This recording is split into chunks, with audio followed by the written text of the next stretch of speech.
Avatar Meher బాబాకి జై. జై బాబా అండి.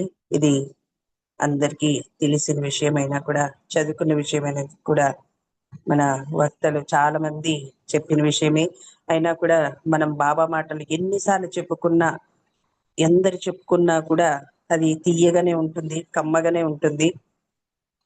అలానే బాబా బా బాటలో కాకుండా బాబా చెప్పింది చేయడానికి మనకు చాలా దగ్గర సంబంధంగా ఉంటుంది. కాబట్టి బాబా అదే చెప్తున్నారు. బాబా పని ఎలా చేయాలి అని బాబా చెప్తున్నారు.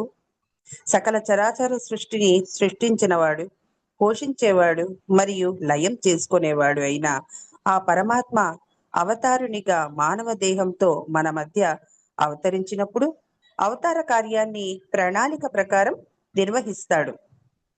ఈ సృష్టిని పోషించేవాడు, తర్వాత తనలోనే ఐక్యం చేసుకునేవాడైన ఆ పరమాత్మ అవతారినిగా మానవ దేహంతో దిగి వస్తాడని ప్రతి ఒక్కరికి బాబా చెప్తూనే ఉన్నారు. ఆ అవతార కార్యాన్ని ప్రణాళిక ప్రకారం నిర్వహిస్తాడు. అది ఆయన సృష్టి పట్ల గల తప్పించుకోలేని బాధ్యత. అది తప్పించుకోలేని బాధ్యత. అతని మన మీద ఉన్న ప్రేమ కూడా బాధ్యత. అంటే మన మీద తల్లిదండ్రుల మీద మన మీద తల్లిదండ్రులు ఎంత బాధ్యత వహిస్తారో అంతకన్నా ఎక్కువ ఆ బాధ్యత మన అవతారైనటువంటి బాబా వారు తీసుకున్నారు. ఆ పనిని ఆయన ఒక్కడే ఆది నుండి చేసుకుంటూ ఉన్నాడనమాట. అంటే సృష్టి మొదటి నుంచే అతను ఈ కార్యాన్ని చేసుకుంటూ ఉన్నాడనమాట, చేస్తూ వస్తున్నారు. మాయలో మునిగి ఉన్న మనలను మీరు నిజం అనుకుంటున్న ఈ మాయ ఒక పెద్ద సున్నా అంటున్నారు బాబావారు. ఈ మాయలో మునిగున్న మనల్ని ఇదంతా భ్రాంతిమయమే కదా, ఆ భ్రాంతి మనం నిజం అనుకుంటున్నాము, ఆ నిజాన్ని పెద్ద సున్నా అంటున్నారు బాబావారు. భగవంతుడు ఒక్కడే నిజమైన అస్తిత్వం కలవాడు, నిజమైన భగవంతుడు సత్యం అని మేల్కొల్పి మనలను మాయా బంధనాల నుండి విడిపించి గమ్యం వైపు పయనించేటట్లు చేయడం ఆయన చేసే పని. మనల్ని ఎటు తీసుకువెళ్లాలో అతనికి చాలా చక్కగా తెలుసు. కాబట్టి ఆ పని చేయడానికి, ఆ గమ్యం చూపించడానికి అతను అవతరిస్తున్నాడు అన్నమాట. ఆయన ఈ సృష్టిలోని ప్రతి ఒక్క ఆత్మతో చేసే పని వేరే ఉంటుంది. ఒక్కొక్క ఆత్మకు ఉండే సంస్కారాలు వేరుగా ఉంటాయి. కాబట్టి వాటి ప్రక్షాళనకు అనుగుణంగా ఆయన ఆయా ఆత్మలతో పని చేయవలసి వస్తుంది. అందరికీ ఒకే ఆత్మ ఉండదు కదా, రకరకాల సంస్కారాల పరంగా ఉంటుంది. కాబట్టి ఆ ప్రక్షాళన దాన్ని ఎలా చేయాలి, సాధారణం చేయాలి అని చెప్పి తనకు మాత్రమే తెలుసు. కాబట్టి ఆయా ఆత్మలలో పని చేయాల్సి ఉంటుంది. కాబట్టి ఆయన సంస్కారాలు వేరుగా ఉంటాయి. కాబట్టి ఈ సృష్టిలో ప్రతి ఒక్క ఆత్మ అతనికి పరిశుద్ధం చేయడానికి వస్తాడనమాట. అవతారుడు తన పట్ల దృఢ విశ్వాసం కలిగి ఉండి తనను ప్రేమిస్తున్న ప్రేమికులలో కొంతమందికి తన పని చేసే అవకాశం కల్పిస్తాడు. అవతారుని ఆధ్యాత్మిక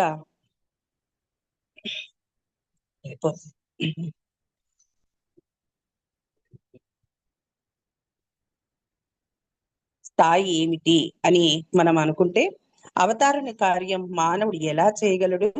ఎలా అంటే ఆయన తన పనికి ఎవరైనా ఎంచుకుంటే ఆ పని చేయడానికి అవసరమైన శారీరక మానసిక శక్తిని, అందుకు తగిన అనుకూల పరిస్థితులను, అనువైన పరిసరాలను ఆయనే సమకూర్చి పెడతాడంట. మనం అనుకుంటుంటాం మనమే చేస్తున్నాం అదంతా అని. కాదు కాదు, అతనే దాన్ని అనుకూలంగా, మనకు అనుగుణంగా అతను మలిచి మన చేతిలో పెడతారనమాట. మనం అది చేయట్లేదు, ఆయన చేతిలో ఆ కార్యకర్త ఒక పనిముట్టుగా మారిపోతాడు. అందుకే ఆయన చేతిలో మనమంతా పనిముట్టుగా మారిపోతాం. ఆయనకు నచ్చిన రీతిలో ఆ పని ముట్టును వాడుకుంటాడు. అతనికి ఎలా కావాలంటే అలా వాడుకుంటారనమాట. దానిని సరైన విధంగా ఉపయోగించి పని చేయించుకున్నంత ఘనత అంతా ఆయనదే అవుతుంది. అంతే కదా మరి. ఆ ఫలితం అంతా అతనికే ఉంటుంది. బాబా అన్నారు, నేను మీకు నా పని చేసే అవకాశం ఇచ్చినప్పుడు మీరు ఆ పని పూర్తి చేసే విషయంలో నేనే జాగ్రత్తలను తీసుకుంటాను. When I give you an opportunity to work for me, I care for its fulfillment. అంటే ఆ పని చేయడానికి మనకు కావలసిన శక్తి సామర్థ్యాలను కూడా ఆయనే మనకు ప్రసాదిస్తాడు. మనకే చాలా శక్తి ఉందని మనం ఎప్పుడు అనుకుంటుంటాము, కానీ ఆ శక్తిని, ఆ ప్రాణశక్తిని ఇచ్చే సామర్థ్యము అతనికి మాత్రమే ఉందన్నమాట. అతనే మనకిస్తారు. మామూలు మానవులమైన మనం ఆయన పనిలో పాల్గొనేటట్లు ఆయనే మనలను ఉపయోగించుకుంటున్న సహజంగా మానవుడిలో ఉండే అవగుణాలు బయటకు తన్నుకొస్తూ ఉంటాయి. తాను చేసిన పనిని ఎవరు మెచ్చుకోవడం లేదనే భావన, పనిలో నిజాయితీ చూపలేకపోవడం, అవతారుని పేరు మీద డబ్బు వసూలు చేయడం, ఆ పని చేయడానికి ఆర్థిక స్తోమత లేదని భావించడం, శక్తికి మించిన పని చేయడం, అహాన్ని ప్రదర్శించడం, ఇతరులపై ఆధిపత్యం చెలాయించడం, ఇతరులతో సామరస్యం సర్దుబాటు లేకుండా వ్యవహరించడం లాంటివి బయటపడే ప్రమాదం ఉంది. మనం మానవులం కాబట్టి, మాయలో ఉన్నాం కాబట్టి, అజ్ఞానంలో ఉన్నాం కాబట్టి, సహజంగా మానవుడికి ఉండే అవగుణాలు చాలా చక్కగా బాబావారు మన ముందర ఉంచుతున్నారనమాట. అహాన్ని మనము చూపిస్తున్నామని, డబ్బులు వసూలు చేయడమని, ఆర్థిక స్తోమతం లేదని భావించడం, శక్తికి మించిన పని చేయడం, అవన్నీ ఇతరులపై ఆధిపత్యం చెలాయించడం, ఎవరైనా చాలా మెతగ్గా ఉంటే వాళ్ళని ఆధిపత్యం చేస్తారు అని అనుకుంటాము. మరి ఎంతవరకు నిజమో ఎవరెవరు విషయంలో వాళ్ళకే తెలుస్తుందన్నమాట. బయటపడే అవకాశం ఉందని బాబా వారు చెప్తున్నారు. అందుకే ప్రియతమా బాబా పలు సందర్భాలలో తన పని ఎలా చేయాలో ప్రేమికులకు సవివరంగా తెలియచేశారు. ముఖ్యంగా 1954లో రెండవ ఆంధ్ర పర్యటనలో మార్చి 1వ తేదీన రాజమండ్రిలోని గురుకులంలో కార్యకర్తల కోసం ఒక అపూర్వమైన సమావేశం ఏర్పాటు చేసి, తన పని అంటే ఏమిటో, కార్యకర్తలు తన పనిని ఎలా నిర్వహించాలో సూచించారు.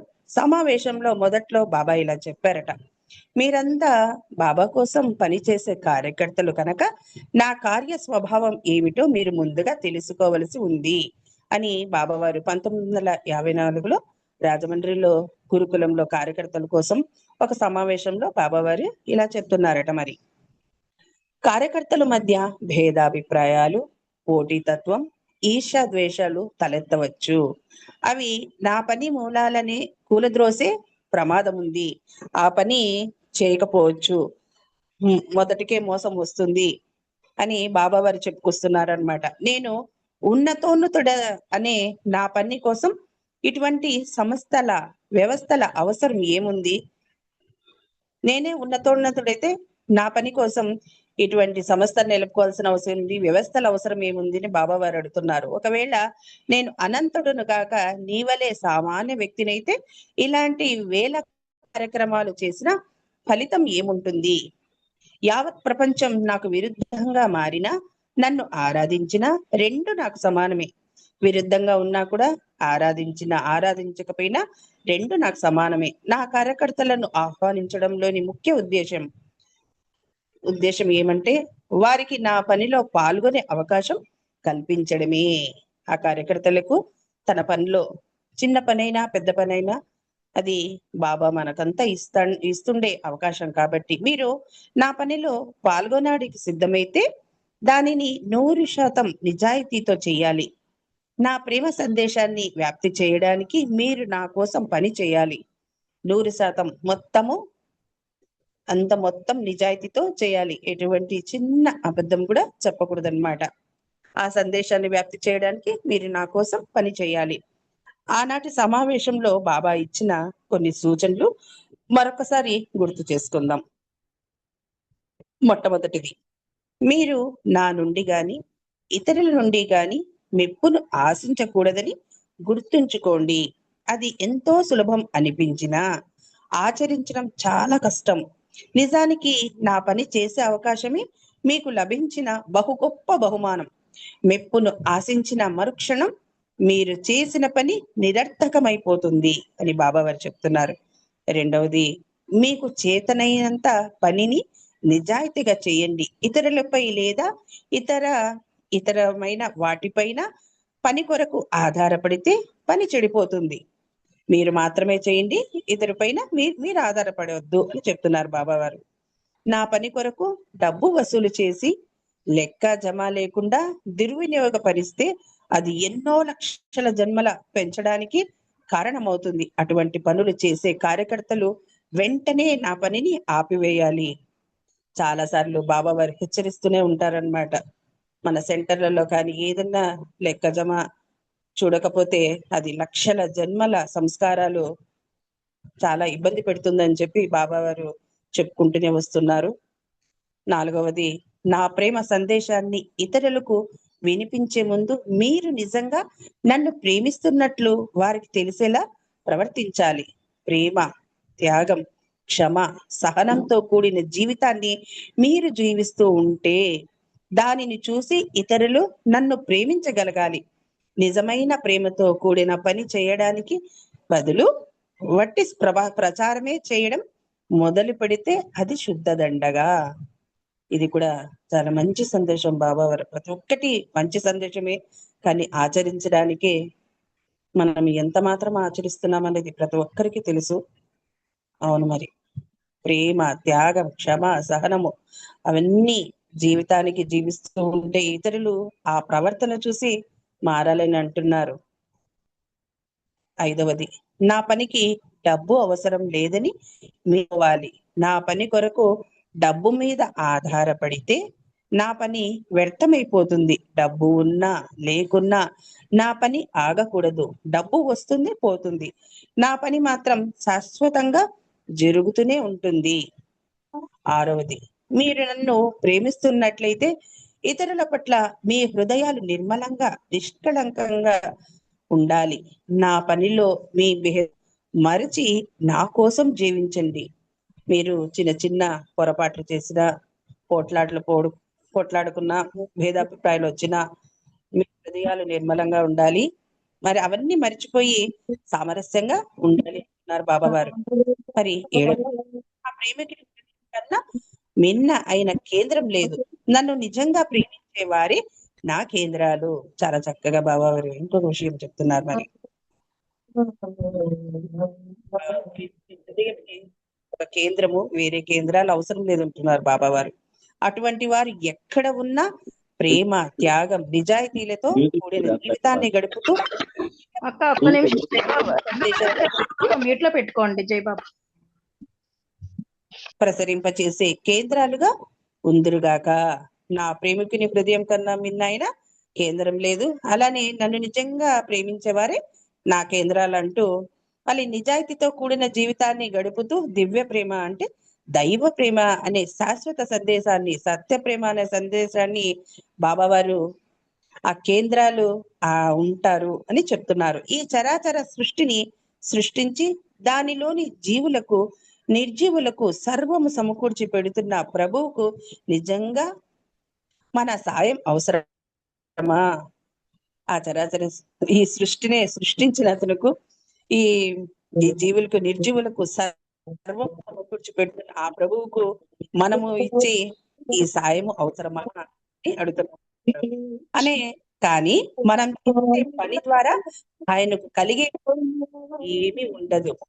ఆయన పనిలో పాల్గొనే అవకాశం ఇవ్వడం ద్వారా మనకు ప్రయోజనం చేకూర్చి పెట్టడమే ఆయన అభిమతం. ఇంకా చక్కగా మరిది. మరి అతనికి అవసరం లేదు, కాకపోతే మన కోసం అతడు పని కల్పిస్తున్నాడు మనకి. ఆయన పనిలో మనం పాల్గొనే అవకాశం ఇస్తున్నాడు. ఆ సంస్కారాల్ని మనము తగ్గించుకునే అవకాశం ఇస్తున్నాడు. గొప్ప అవకాశం, అదృష్టం ఇస్తున్నారు ఆ పనిలో. మనం ఆ పనిలో ఆ ప్రేమగా చేయడం వలన మనకు లోపల హృదయంలో చాలా సంతోషంగా ఉంటుంది.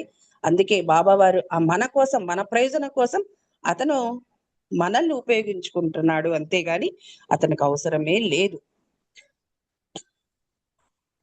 అనగా బాబా పనిలో పాల్గొనే అవకాశం గొప్ప అదృష్టం అని మనం గమనించాలి. నిజంగా నా పని చేయడం అంటే ఏమిటి అని బాబా ఇచ్చిన వివరణను మనం పూర్తిగా అర్థం చేసుకొని ఆయన ఇచ్చిన సూచనలను నిరంతరం గుర్తు చేసుకుంటూ ఉండాలి. సర్వము చేసేది, చేయగలిగేది ఒక్క బాబా మాత్రమే. ఉన్నది అసత్యమే, ఉన్నది భగవంతుడే.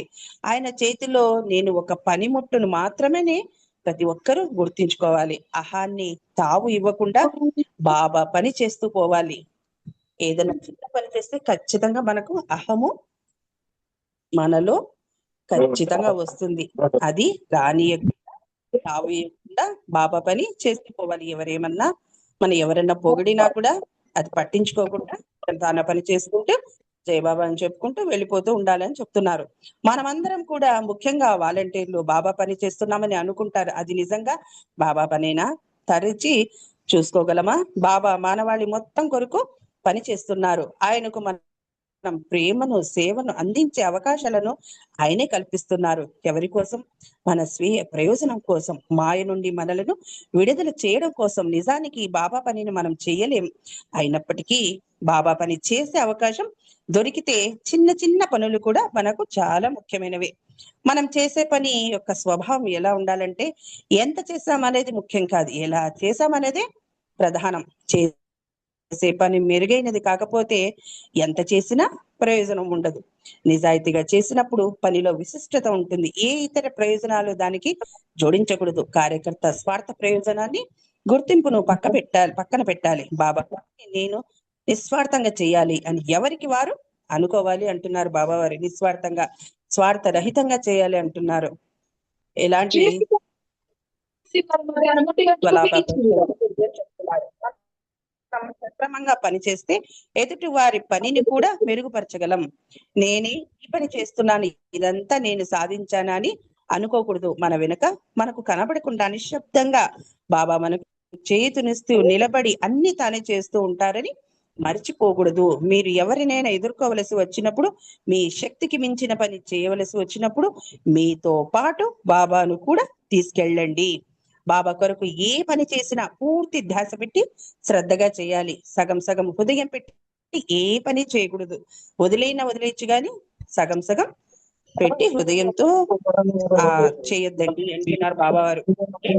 చేపడితే పూర్తి హృదయాన్ని పెట్టి పని చేయాలి. బాబా అన్నారు, నా కొరకు పని చేయడం అంటే డబ్బు వాడవాడ తినడం కాదు. నిజానికి ప్రేమకు ప్రచారం అక్కర్లేదు.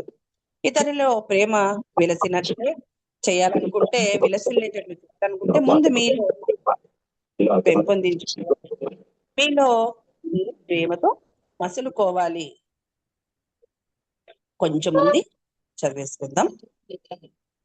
నా దివ్య ప్రేమను ప్రజల హృదయాల్లో వ్యాపింప చేయాలనుకుంటే ముందు మీరు నన్ను ఎలా అర్థం చేసుకున్నారో అదే రీతిలో వారు నన్ను అర్థం చేసుకునేటట్లు చేయగలగాలి. మీరు నన్ను ఏ విధంగా ప్రేమిస్తున్నారో వారు కూడా నన్ను ఆ విధంగా ప్రేమించేటట్లు చేయాలి. క్లుప్తంగా చెప్పాలంటే నన్ను ఎంతగా ప్రేమించాలి అనే దానికి మీరే ఒక ఉదాహరణగా నిలవాలి.